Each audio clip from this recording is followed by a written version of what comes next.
আজকের এই আরামবাগ প্রেস ক্লাবের উদ্যোগে যে বাৎসরিক অনুষ্ঠানের আয়োজন করা হয়েছে, এই অনুষ্ঠান মঞ্চে নিজেকে উপস্থিত রাখতে পেরে খুবই ভালো লাগছে।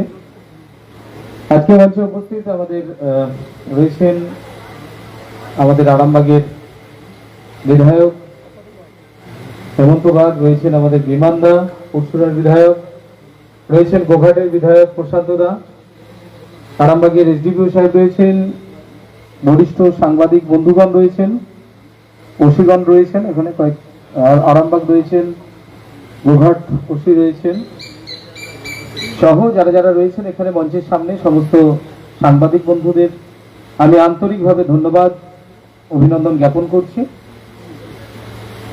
আমরা জানি যে সংবাদ মাধ্যম গণতন্ত্রের চতুর্থ স্তম্ভ।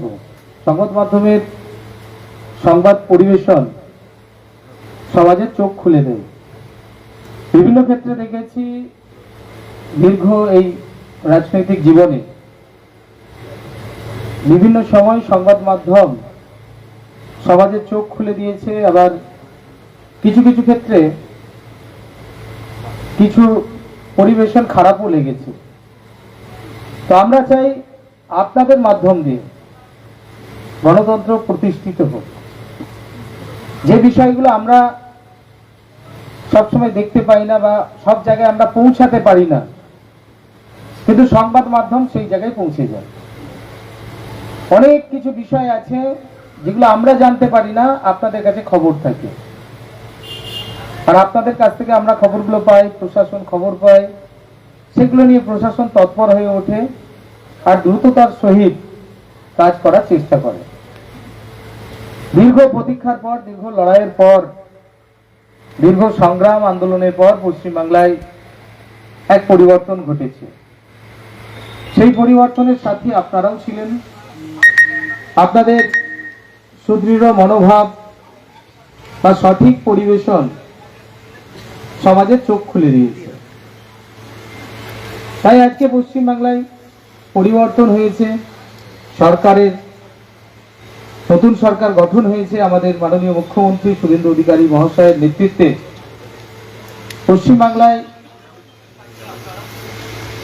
এক নতুন সরকার নতুন অধ্যায় শুরু করেছে। আমাদের আরামবাগ জেলা ঘোষণা হয়েছে। জেলা ঘোষিত হওয়ার পর থেকে বিভিন্ন উন্নয়নমূলক কর্মযজ্ঞ শুরু হয়েছে। আমাদের এই আরামবাগ সাব ডিভিশন বন্যা কবলিত এলাকা, প্রতি বছর বন্যায় ডুবে যায়। আমি বন্যার সময় দেখেছি বিগত বছরগুলোতে সংবাদ মাধ্যম যেভাবে আপনারা, বিশেষ করে এই আরামবাগের সংবাদ মাধ্যমের বন্ধুরা যেভাবে আপনারা দৃঢ়তার সহিত কাজ করেছেন, যেভাবে প্রত্যেকটি জায়গায় মানুষের কাছে পৌঁছে গেছেন। আমি তো নৌকা করে গিয়েছি বেশ কিছুবার, আমার সাথেও অনেক সংবাদ মাধ্যম গিয়েছে, সাংবাদিক বন্ধুরা গিয়েছে। তো সেখানে সঠিক খবরগুলো মানুষের কাছে পৌঁছে দেওয়া হয়েছে, সরকারের কাছেও পৌঁছে দেওয়া হয়েছে। তাই আসুন এভাবেই আপনারা কাজ করুন, সঠিক বিষয়গুলো আপনাদের দ্বারা জনমানুষের প্রকাশ পাক। এরকম না হয় এরকম কিছু কিছু ক্ষেত্রে হয়েছে বিগত দিনে। আপনারা সমাজের বন্ধু, একে অপরের পরিপূরক। গণতন্ত্র প্রতিষ্ঠার ক্ষেত্রে, সমাজকে সুরক্ষিত রাখার ক্ষেত্রে সংবাদ মাধ্যমের যে অবদান আছে, সেই অবদান নিশ্চিতভাবে আগামী দিনেও আপনারা রাখবেন, এই আশা রেখে সবাইকে আবারও ধন্যবাদ অভিনন্দন জ্ঞাপন করে আমার বক্তব্য এখানে শেষ করলাম। ধন্যবাদ। নিউ নূর সোফা সেন্টার, এখানে সমস্ত রকম সোফা পাইকারি ও রিটেলে বিক্রয় করা হয়। সমস্ত সোফা নিজস্ব কারখানায় তৈরি করা হয়। প্রোপাইটার হানিফ হোসেন খাঁ ও রুহুল হোসেন খাঁ, বড়ডোঙ্গল হাটতলা সিনেমা হলের সন্নিকটে, হুগলি। যোগাযোগ 7797170093 এবং 9382003105।